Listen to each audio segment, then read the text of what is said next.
Video में जानते हैं जम्मू कश्मीर का, कि जम्मू कश्मीर के इतिहास के बारे में टोटल हम लोग समझ लेते हैं। जम्मू कश्मीर का जो इतिहास है उसको किस पुस्तक में और किसने लिखा था ये भी आप पूरा समझ लेना।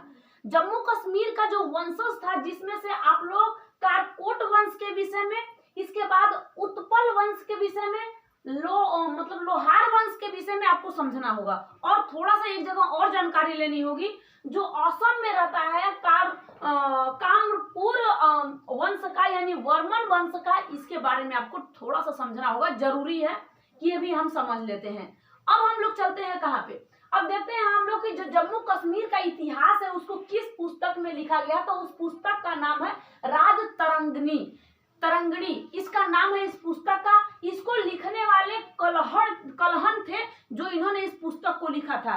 और ये किसके दरबार में, हर्ष के दरबार में कवि थे। जब लोहार वंश चल रहा था तो उसमें हर्ष के दरबार में एक कवि थे। अब इन्होंने इस तरीके का पुस्तक लिखा कि हर्ष एक क्रूर व्यक्ति था, और देखे कि अरे ये बहुत ज्यादा एक क्रूर व्यक्ति है, तो इसके बारे में जम्मू कश्मीर का इतिहास ही लिख डाले कि हर एक चीज के बारे में उन्होंने बताना स्टार्ट कर दिया था।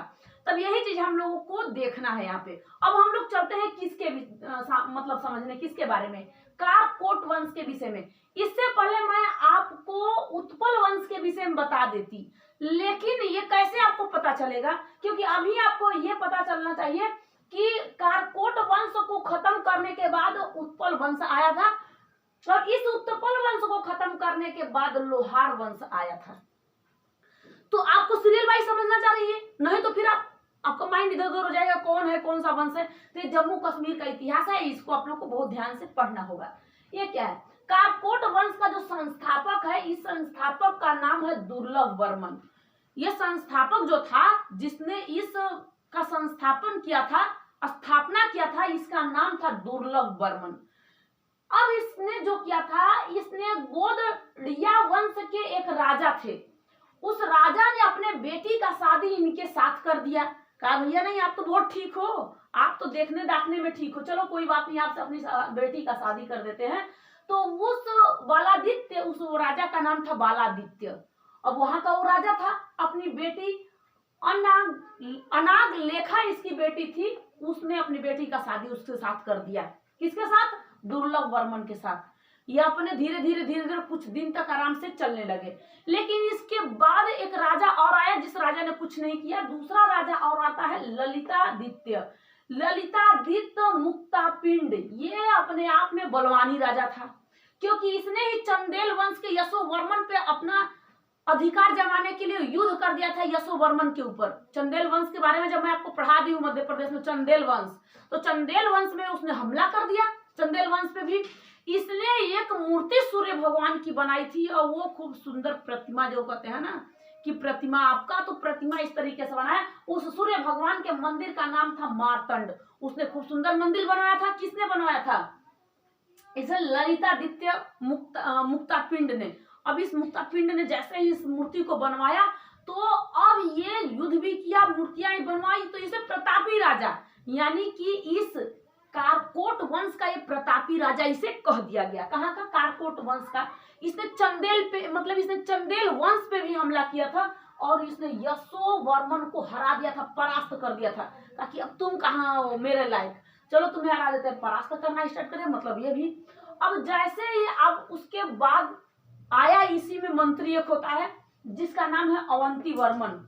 ये यहाँ का था, लेकिन इसने भी कहा कि अब इसके अंतिम शासक को हटा के और अपने बन गया कहाँ का, यहाँ का राजा। और जैसे ही राजा बना तो अपना एक वंश तैयार कर दिया, और उस वंश का नाम रख दिया उत्पल वंश। अब तैयार हो गया एक वंश। अब इस उत्पल वंश के विषय में आपसे पूछेगा, जरूर पूछेगा, जरूर से जरूर पूछेगा। अगर पूछ दिया आपसे उत्पल वंश का संस्था, ज्यादातर आपको संस्थापक के विषय में पूछते हैं, चाहे गुप्त वंश का हो, चाहे वर्धन वंश का हो, चाहे चालुक्य वंश का हो, हर्यंक वंश, मतलब किसी भी वंश का समझ लीजिए, जो भी आएगा, पाल, पल्लव, चोल, जिसके बारे में भी समझना है ना, इसी में बस देखना कि आपको मैत्रक वंश के विषय में पूछेगा, ये काकतीय वंश के विषय में पूछेगा, सिर्फ और वंशजों के विषय में पूछेगा। लेकिन जो किसी ने थोड़ा थोड़ा काम किया, जैसे कि इस काकतीय ने एक मार्तंड मूर्ति सूर्य भगवान का बना दिया, सूर्य भगवान की मूर्ति का नाम मार्तंड, तब इसके बारे में पूछेगा किसने बनवाया था जम्मू कश्मीर, तब बता दोगे तुरंत कि अरे ये बनवाए थे, इसके संस्थापक ये थे। ये तो आम चीज है जिसे मैं आप लोग को बता रही हूँ। अब आपको एक चीज ट्रिक बता रही हूँ किस तरीके से आपको याद करना होगा। जैसे ही आप चाहे दक्षिण भारत में या फिर उत्तर भारत में, ये तो उत्तर भारत का है, जैसे ही उत्तर भारत के जितने भी वंशज के बारे में पढ़ो ना, तो एक वंश को उठाओ कि एक वंश का हमने एक लाइन बना दिया कि ये वंश है, इस वंश के इतने राजा ने आए और ये काम किए। उस राजा के एक बार ध्यान से, फिर एक बार नहीं 2 बार 3 बार पढ़ लो, फिर कौन भूलता है, और 3 बार लिखो और पढ़ो, लिखो पढ़ो, माइंड में तुरंत आ जाएगा, फिर आपको कहीं कुछ करने की जरूरत नहीं होती है। ठीक है, अब इस उत्पल वंश के जो संस्थापक थे उनका नाम था अवंती वर्मन। इन्होंने क्या किया था कि कारकोट वंश को हटाकर, इस कारकोट वंश को हटा के अपना वंश तैयार कर लिया था और उस वंश का नाम रख दिया था उत्पल वंश। आ गया उत्पल वंश, इसका संस्थापक अवंती वर्मन आ गया। अब इसी में इसका अंतिम जो शासक आता है संग्राम राज आता है। अब इसके मतलब ये भी योद्धा रहता है, क्यों रहता है, क्योंकि इसी वंश को खत्म कर देता है और अपना वंश स्टार्ट कर लेता है। तो इसी को तो हम कहेंगे कि ये भैया बहुत ही संग्राम राज, बहुत बलवानी था। अब जिस तरीके से अवंती वर्मन की पत्नी का ये अवंती वर्मन जैसे ही खत्म हो जाता है तो अपने पत्नी को राजा, मतलब इसकी पत्नी रानी वहां की रानी का राजा कहिए ना, कि वो बन जाती है रानी, राजा कुछ भी कहिए, वहां पे राज शासन करना अपना स्टार्ट कर देती है। लेकिन उसके बाद जैसे ही एक और राजा आता है, वो भी संभाल नहीं पाता है, उसकी रानी का नाम रहता है, राजा का नाम छंदेर कुछ ऐसे रहता है, लेकिन रानी का नाम होता है विद्या। अब वो आती है और कहती है कि अरे ये तो बड़ा मतलब कि ठीक ठाक है, इसको हम क्या करते हैं कि इसको अपने सेनापति बना लेते हैं, और इसको एक सेनापति अपनी प्रधान के तौर पे इसको बना ली और कही कि तुम मेरे राज्य को संभालो, क्योंकि हमारे पति नहीं रही, इससे पहले वाले के भी पति नहीं थे और हमारे भी नहीं है, और तुम बहुत ठीक ठाक हो, तुम हमारे राज्य को संभालना, उत्पल वंश को संभालना स्टार्ट कर दो। ये कहा ठीक है, हम तो संभाल ही देंगे बहुत बढ़िया से। इसने क्या किया कि धीरे धीरे संभालना क्या, सबको खत्म करके अपना एक वंशज तैयार कर लिया, और इसने एक वंश तैयार किया जिसका नाम रख दिया लोहार वंश। ये लोहार वंश तैयार कर दिया, कहा कि हाँ अब तुम्हारा कितना दिन हम ढोएंगे, अब जब सब गए, सबको भेज दी, तो हम तुम्हारे साथ थोड़ा ना तुम्हें ढोएंगे, अब हम भी चलते हैं अपना एक वंशज तैयार करने के लिए। ये चला और एक अपना वंशज तैयार करने के लिए, बड़ा चालाक था ये, बहुत बुद्धिमान, क्योंकि किसी को बना दी देखता कि हट्ठा कट्ठा है, चलो इसको मैं बना देती हूँ राजा। अब इसने क्या किया था कि इसी संग्राम ने लोहार वंश का स्थापना कर दिया। इसका नाम क्या था, उत्पल वंश। तुम खत्म हो जाओ, रानी कहीं चलाएगी, रानी को चलाने का कौन अधिकार दे दिया कि रानी भी अपने राज्य वंश को चलाएगी। बहुत नेता परेता में भैया, नेता होता जो होते हैं ना, उनके लिए अगर कोई रख दिया जाए लेडीज हो तो तुम किस काम की हो, हटा देते हैं, पता है तुम्हारे पास बुद्धि, अरे बुद्धि तो होता है, लेकिन 4 लोगों के बीच में बैठ के बात करने में थोड़ी सी शर्मिंदगी महसूस होती है, क्या बात करे उससे, तो बस यही होता है और कुछ नहीं होता है। नहीं तो उसको भी कह दो ना, भैया मायावती भी हैं, सबसे बात कर लेती हैं, ठीक ठाक है, तो इसी तरीके से सबका नाम क्या लूं, लेकिन होती है कब है कि वो भी ठीक ठाक चला लेंगी, चाहे उनको देश चलाना हो और चाहे वो अपना घर चलाएं, राज्य तो चलाना है ही। ठीक है, लोहार वंश का स्थापना उसने कर लिया। अब संस्थापक इसके कौन बन गए, संग्राम राज, क्योंकि देखो अंतिम राजा। अब ये चीज आपको बता दूं कि जब भी हम वंशज के बारे में याद करते हैं, वंशज के बारे में ना, तो उसमें हम लोगों को क्या याद करना पड़ता है, हमें बस यही देखना पड़ता है कि अरे ये राजा आया और दूसरे को खत्म करने के बाद अपना स्टार्ट कर लिया, तो उसका संस्थापक तो ही बनेगा। अंतिम राजा जो उसका अपना बनाया, तो अपना संस्थापक वही कर लिया। अब जैसे यहाँ पे इसके बाद आप लोग देख रहे संस्थापक कौन थे, संग्राम राज थे। अब संग्राम राज के बाद एक और शासक आता है इसी में, जिसका नाम रहता है हर्ष। और हर्ष बड़ा क्रूर व्यक्ति रहता है, पता है कि जो भी करना है ना, मुझे एकदम मार धाड़ मतलब करते रहना है, और इसके दरबार में जो कवि थे, कल्हण थे कवि इसके दरबार में। तो कल्हण ही तो लिखे थे कश्मीर के इतिहास के बारे में एक पुस्तक लिखे थे, जो राज तरंगिनी पुस्तक है। इसको उन्हीं ने तो लिखा था। तो पुस्तकों का नाम याद रखते चलिए आप लोग। पुस्तक कौन है, पुस्तक के लेखक कौन है, तो यही तो लेखक बने। अरे किसके दरबार में, हर्ष के दरबार में कवि भी थे। क्या आपके माइंड में नहीं होगा? अरे भैया, जब भी अब जम्मू कश्मीर का इतिहास तुरंत बताया जाएगा। जम्मू कश्मीर का इतिहास किस में है, कौन सा है? तो ये राज तरंगिनी है। अब ये इसको किसने लिखा था? कल्हण ने लिखा था। कल्हण किसके दरबार में कवि था? हर्ष के दरबार में कवि था। आ गया माइंड में, तुरंत सेट कर लो।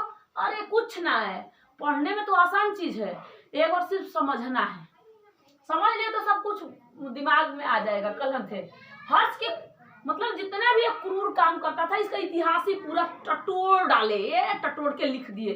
कहेंगे तूने जितना इतना काम करेगा ना, मैं पूरा चीज इसमें लिख दूंगा, किताब में लिख दिए। और सिर्फ इसी के बारे में लिखे, सबके बारे में लिख दिए। जम्मू कश्मीर का पूरा इतिहास ही लिख दिए कि ये किताब है, देखो ये जम्मू कश्मीर में ये हुआ है। जितना भी चर्चा था उसका कर दिए थे। कौन? इसी कल्हण ने कर दिया। इसका जैसे ही अंतिम शासक आया, अब इस वंश का अंतिम शासक आता है जय सिंह। और जय सिंह कुछ नहीं कर पाता है, क्योंकि इसके समय में यमन वाले आक्रमण कर दिए थे। इसके बाद इसी में मुस्लिम वाले ने आक्रमण कर दिया था। कहा था तू कहाँ रे, तू ठीक ठाक ना है। अब इन दोनों के समय में इसने आक्रमण कर दिया। अब जब आक्रमण कर दिया तो कहा गया कि अब क्या होगा भाई, अब इसका तो वंशज खत्म। इसने इसको मारा, इसने इसको मारा, अपना बनाया, अब अपना रहा भी नहीं। कोई किसी का नहीं है दुनिया में, बस आप हो, आपका हाथ पैर है और आपकी नजरें हैं सही सलामत। और आपकी तरक्की और तकदीर क्या करेगी वो देखना आपको, बस उसी पे ध्यान रहे। और कोई किसी का नहीं है। कोई आए और देखे, आएगी जरूर, देखेगी जरूर, लेकिन चली भी जाएगी। तो काहे को मुंह माया लगाना किसी से है? उतना मोह माया प्रेम मुप्रम नहीं करना है, बड़ी प्रेम से रहना है। प्रेम में दुनिया कोई आजकल जीता है? प्रेम कहाँ किसी का पूरा हुआ है? क्योंकि प्रेम का पहला अक्षर ही अधूरा होता है। प्रेम में किसी को नहीं पढ़ना है, बस अपने कैरियर में पढ़ना है। हमारी कैरियर कहाँ है और कहाँ जाके टिक जाएगी, कहाँ लग जाएगी, बस इस पर करना है। ठीक है, ध्यान में रहे। शायरी वायरी कुछ नहीं, ध्यान में रहे आपके। ठीक है। इसके बाद यवनों ने आक्रमण कर दिया, मुस्लिमों ने आक्रमण कर दिया इस पे। और कश्मीर का अकबर कहा गया था किसको भैया? जब मुस्लिम ने आक्रमण किया था ना, तो उस मुस्लिम का एक शासक था, उसका नाम था जैनुल आबिदीन। इसको कहा जाता था क्या चीज? कश्मीर का अकबर इसे कहा जाता था। कहा जाता है भैया कश्मीर का ये अकबर है। ये बड़ा, क्योंकि जितने लोग चाहे ना कि हम मुस्लिम हैं, ऐसा सोचे कि हम सारे मंदिर को तोड़ दे, पंडितों को मार के भगा दे। इसने उस बात के लिए विद्रोह किया था। अरे ऐसे कैसे तुम लोग कर दोगे, हम है ना। इसको कहा गया क्या चीज? अकबर कहा गया। मुस्लिम बहुत ज्यादा वहां बस भी गए थे जम्मू कश्मीर में। ठीक है, अब हम लोग चलते हैं वर्मन वंश के विषय में। वर्मन वंश के विषय में हम देखेंगे कि ये असम में है, और असम को पता ही आपको। हम लोगों ने दक्षिण भारत तो नहीं, हम लोगों ने उत्तर भारत में कश्मीर के विषय में देखा। दक्षिण भारत के वंशज के विषय में पूरा देख लिया। और ये आ जाता है जो पूरब में आते हैं आपके असम, तो इधर साइड में देखते हैं, पूरब के साइड में। तो इसके जो संस्थापक थे, वर्मन वंश कहो या कामरूप वंश कहो, तो इसके जो संस्थापक थे पुष्य वर्मन थे। इन्होंने एक अपना वंश चलाया था, जिस वंश का नाम था पुष्य वर्मन। ठीक है, पुष्य वर्मन इसने इस वंश का शासक थे। इसी के समय समुद्रगुप्त के ये समकालीन चल रहे थे, यानी उस समय गुप्त वंश चल रहा था और उस समय चल रहा था असम में चल रहा था वर्मन वंश। और कहाँ पे गुप्त वंश चल रहा था? जब आप कुषाण वंश में आपको बताई थी, जब आपको वर्धन वंश के विषय में बताई थी, तो उसी समय वहां पे चल रहा था गुप्त वंश। गुप्त वंश चल रहा था। अब गुप्त वंश का जो शासक थे वो समुद्रगुप्त थे। और समुद्रगुप्त के बारे में आप जानते हो कि समुद्रगुप्त बहुत बलवानी था।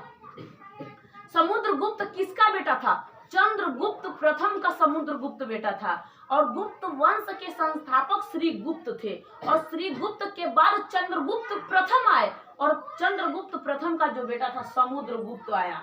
यह बलवानी था। इसने क्या किया था कि इसने उत्तर भारत के 9 राज्यों को जीता था और दक्षिण भारत के इसने 12 राज्यों को जीता था। इसका एक ऐसा घोड़ा था, इसका घोड़ा कोई सा भी हो, इसके तीनों जगहों से पानी पी सकता था, चाहे इसके तीनों समुद्र से पानी पी सकता था, चाहे अरब सागर हो, हिंद महासागर हो, चाहे बंगाल की खाड़ी हो, कहीं से भी पानी पिए, किसी को कोई दिक्कत नहीं, कोई ऐतराज नहीं होता था। लेकिन इसी का बेटा कौन आया था? रामगुप्त। रामगुप्त के बाद चंद्रगुप्त द्वितीय, लेकिन चंद्रगुप्त द्वितीय सबों को मार के विक्रमादित्य का उपाधि धारण कर लिया था। मतलब रामगुप्त की पत्नी से शादी कर लिया था, ध्रुवी देवी से। ये इसमें कहानी अच्छी है, इसकी समुद्रगुप्त की कहानियां अच्छी है, एक बार पढ़ोगे ना लगेगा कहाँ हम स्वर्ग में आ रहे हैं। ठीक है, वो स्वर्ग फिर दिखाई देगा आपको। तो ये दोनों का समकालीन चल रहा था, दोनों पास पास में चल रहे थे, तुम भी चलो हम भी चले, चलते हैं कहीं और। तो ये दोनों चल रहे थे, आपस में चल रहे थे। एक तरफ कौन चल रहा था? एक तरफ गुप्त चल रहा था और एक तरफ कौन सा चल रहा था? वर्मन चल रहा था। दोनों वंशज आपस में चल रहे थे। तो इसी को कहा जाता है कि ये समुद्रगुप्त के समकालीन थे, दोनों के दोनों। इसके बाद आया भूति वर्मन, जो स्थिर वर्मन, ये उतना नहीं थे कुछ भी, लेकिन स्थिर वर्मन ने दो अश्वमेध यज्ञ कराया था। भैया घोड़ा छोड़ दो, कहीं जाए और आराम से वहां से चले भी आए, जहां तक घूमेगा वहां तक एरिया मेरा, क्षेत्र मेरा, जो भी लड़ाई करेगा उस लड़ाई करने के लिए तैयार हम हैं। ठीक है, उसके बाद आता है भास्कर वर्मन। भास्कर वर्मन भी भैया बहुत ताकतवर था, लेकिन भास्कर वर्मन के समय वर्धन वंश का जो हर्षवर्धन था, हर्षवर्धन, इसने आक्रमण कर दिया इसके ऊपर, इस भास्कर वर्मन पर। वर्मन वंश पर वर्धन वंश का राजा, जिसका नाम था हर्षवर्धन। क्या नाम था? हर्षवर्धन। इस हर्षवर्धन ने इस पे हमला कर दिया और कहा कि चलो हम इस राज्य को जीत लेते हैं, यहाँ पे हम अपना अधिकार जमा लेते हैं। अरे भैया कन्नौज में हर्षवर्धन था, वर्धन वंश राजा था कन्नौज में, क्योंकि इसके पिता का नाम प्रभाकर था और इसके मतलब कि वर्धन वंश का जो पुष्यभूति संस्थापक थे, पुष्यभूति जो वर्धन वंश के संस्थापक थे, और इसका जो शासक था इसी का पिता था, जिसका नाम था प्रभाकर।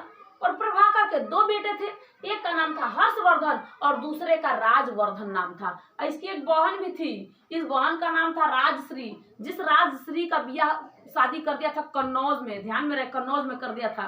कन्नौज के ग्रहवर्मन से, ग्रहवर्मन से शादी कर दिया था, जिस ग्रहवर्मन को देवगुप्त ने मार दिया था, गुप्त वंश का शासक देवगुप्त ने मार दिया था। इसने उस देवगुप्त को देखा मारते हुए, तो इसका भाई जो राजवर्धन था आके मार दिया देवगुप्त को। और देवगुप्त जैसे ही मरा देख लिया गौड़ शासक शशांक ने मार दिया राजवर्मन को। और जैसे ही हर्षवर्धन ने देखा मेरे भाई को मार रहा है, रुक जा, मेरे भाई को मारेगा, बस तुरंत इसने क्या किया, 16 साल का इसका उम्र था, और देखा कि बाप है नहीं, भाई है नहीं, बहन चली गई पता ना कहाँ, क्योंकि उसके जीजा जी को मार दिए थे सब, बहन चली गई कहाँ। तो वो कहा कि अरे मेरी बहन चली गई, चल ठीक है, पहले 16 वर्ष की उम्र में इसने फिर अपने राजगद्दी को संभालना स्टार्ट किया और शशांक को मार के धो दिया। तो ये हर्षवर्धन था। और हर्षवर्धन ना बहुत पहले तो इसे धानेश्वर इसकी राजधानी होती थी वर्धन वंश की, लेकिन बाद में इसने कन्नौज अपनी राजधानी बना दिया, क्योंकि बहन का शादी कर दिया, बहनोई था नहीं, वहां पे बहन को बैठा दिया और वहां पे राज करना स्टार्ट कर दिया था। इसी कन्नौज पे त्रिपक्षीय संघर्ष हुआ था। चालुक्य वंश के वहां पे राष्ट्रकूट वंश के शासक आए थे, प्रतिहार वंश के शासक आए थे, पाल वंश के शासक आए थे, सबके शासक तीनों के तीनों मार करने के लिए यहाँ पे आए थे। तो हर्षवर्धन ने क्या किया था, इस भास्कर वर्धन को खत्म करने के लिए सोचा, लेकिन ये पूरी तरीके से इस पे अपना हमला नहीं कर पाया। इसी पे आ गया पाल वंश। पाल वंश आपको बंगाल में जो पाल वंश के विषय में बताई हूँ आपको, वो पाल वंश आ गया और पाल वंश ने इसका अंततः समाप्त कर दिया। इसे क्या कर दिया, इस पे आक्रमण किया भास्कर वर्धन पर और अंततः इसको खत्म कर दिया। मतलब इसने क्या किया, वर्मन वंश को खत्म कर दिया और अपना पाल वंश तो चला ही रहा था, और पाल वंश को खत्म करके सेन वंश स्टार्ट कर दिया था। ये बंगाल के साइड में आपको ध्यान है, असम बंगाल कितना अंतर है, बंगाल और असम में कितना अंतर है भैया, वहीं पे तो इन सबों का चल रहा था मारधाड़। इसके इधर यूपी में आ जाता है कन्नौज, इधर साइड में हर्षवर्धन थे, ये सब आपस में मार कर रहे थे, दम टूट के मार कर रहे थे। इस हर्षवर्धन को तो पुलकेशिन ने मार दिया था, जो चालुक्य वंश का राजा था। पुलकेशिन जो दक्षिण भारत का राजा चालुक्य था, जो उसको चालुक्य को हटा के राष्ट्रकूट जो आए थे सब, वो मार दिए थे हर्षवर्धन को। तो हर्षवर्धन को मारने वाला व्यक्ति नर्मदा नदी के तट पे मार गया था, पुलकेशिन के हाथों से मार गया था। ये होल अभिलेख में आपको इसकी जानकारी पूरा मिल जाएगी। तो ये आपको क्या चीज था, ये सारे के सारे आपको जम्मू कश्मीर का इतिहास था। इसमें आपने कारकोट वंश के विषय में, उत्पल वंश के विषय में और मतलब लोहार वंश के विषय में, तीनों वंश के विषय में देख लिए। और यहाँ पे असम में आप लोगों ने वर्मन वंश के विषय में समझ लिए। और कामरूप राज्य में मतलब कि इसको या तो कामरूप का है वंश या फिर अब इसका नाम अलग अलग है, भैया ऐसे भी वंशज कहा जाता है। इसके संस्थापक देखो, जितने भी वंशज इनके संस्थापकों का नाम एक बार याद कर लो, फिर आपको कोई दिक्कत नहीं है। जैसे ही इसके संस्थापकों के बारे में याद करोगे ना, माइंड में तुरंत सेट हो जाएगी, अरे हाँ ये वंश में यह था। जैसे मेरे माइंड में तुरंत याद है, मैंने तुरंत आपको गुप्त वंश के विषय में बता दी, गुप्त वंश के संस्थापक के विषय में श्री गुप्त के विषय में बता दी। उसके बाद वहां का जो वास्तविक राजा, रियल राजा, मतलब बहुत बलवानी राजा जो आया था, उसका नाम था चंद्रगुप्त प्रथम। गुप्त वंश में गुप्त वंश किसको हटा दिए थे? कुषाण वंश को हटा के आए थे, क्योंकि पहले सामंत जीवन जी रहे थे। जिस समय कनिष्क आया था, कुषाण वंश का शासक कौन था? कनिष्क था। तो कुषाण वंश का शासक कनिष्क था। गुप्त वंश का जो संस्थापक भी कह सकते हो कनिष्क था। और जो गुप्त वंश का संस्थापक है श्री गुप्त है। जो वर्धन वंश का संस्थापक है उसे कहोगे कि पुष्यभूति है। अब यहाँ पे आपको कारकोट वंश के दुर्लभ वर्मन है। यहाँ पे आप लोग वर्मन वंश के संस्थापक, यहाँ पे कारकोट है, यहाँ पे वर्मन वंश के संस्थापक आप कह सकते हो कि पुष्य वर्मन है। पुष्य वर्मन, पुष्यभूति, पुष्यमित्र में याद होना चाहिए आपको। पुष्यमित्र आपका शुंग वंश का शासक था, जो कि उसका संस्थापक भी वही था, पुष्यभूति। माइंड में होना चाहिए तुरंत, क्योंकि मगध में जब जाओगे तब पुष्यमित्र शुंग मिलेगा। जब मगध साम्राज्य में 7 वंशज के बारे में, पूरे 7 वंशज के बारे में जब समझोगे, हर्यंक वंश, शिशुनाग वंश, नंद वंश, मौर्य वंश, शुंग वंश, कर्ण वंश, सातवाहन वंश, इनमें अलग अलग मिलेंगे आपको। हर्षवर्धन, इसके मतलब हर्यंक वंश का संस्थापक बिंबिसार मिल जाएंगे। ठीक है, कौन मिलेगा? बिंबिसार मिल जाएगा। जैसे शिशुनाग वंश के संस्थापक शिशुनाग मिल जाएगा। नंद वंश के संस्थापक महापदम नंद मिल जाएंगे। ठीक है, उसके बाद मौर्य वंश के संस्थापक चंद्रगुप्त मौर्य मिल जाएंगे। शुंग वंश के संस्थापक पुष्यमित्र शुंग मिल जाएंगे। उसके बाद कर्ण वंश के संस्थापक वासुदेव मिल जाएंगे। सातवाहन वंश के संस्थापक सिमुख मिल जाएंगे। गुप्त वंश के संस्थापक आपके श्री गुप्त। उसके बाद आपको वर्धन वंश के संस्थापक पुष्यभूति। इसके बाद ध्यान में रहे, पूरा लिखते जाना, छूटना नहीं चाहिए आपका। ठीक है, कुषाण वंश के संस्थापक कनिष्क मिल जाएंगे भैया। ये सब शासक थे, सब आए थे बाहर से, ये मध्य एशिया से आए थे। कुषाण वंश का जो शासक कनिष्क था, कनिष्क ने बहुत वो भी किया था, फिर भी लोगों को इसके बदले, धन दौलत के बदले उसे क्या देते दादा, मतलब कि पैसे के बदले काम कराता, पैसे के बदले उसे जमीन देता। जिससे जमीन लिया जाता था वो किसे सामंत कहते हैं। तो सामंत किसे कहते हैं? जो पैसे के बदले जमीन लेता था उसे सामंत कहते हैं। सामंत जीवन कितने दिन तक कोई जिए, कितने दिन तक कोई सिर्फ जमीन पे अपना राज करे, इसलिए सामंत जीवन नहीं सामंत ही धीरे धीरे बन गए गुप्त। और गुप्त अपना वंशज स्टार्ट कर लिए। लेकिन इसमें ना जो श्री गुप्त थे सामंत ही जीवन जिए थे। जो घटोत्कच थे ये भी सामंत ही जीवन जिए थे। लेकिन चंद्रगुप्त प्रथम आया था, ध्यान में रहे, यही है एक चंद्रगुप्त प्रथम। इसी का बेटा समुद्रगुप्त ने आया था। समुद्रगुप्त के बाद आया था चंद्रगुप्त द्वितीय। चंद्रगुप्त द्वितीय ने बहुत कमाल का काम किया, शासकों को मार दिया, मार धाड़ कर दिया। तो यहाँ तक आपको समझ में आया? नेक्स्ट वीडियो में इसके बाद मिलेंगे, तब तक के लिए जय हिंद, थैंक यू।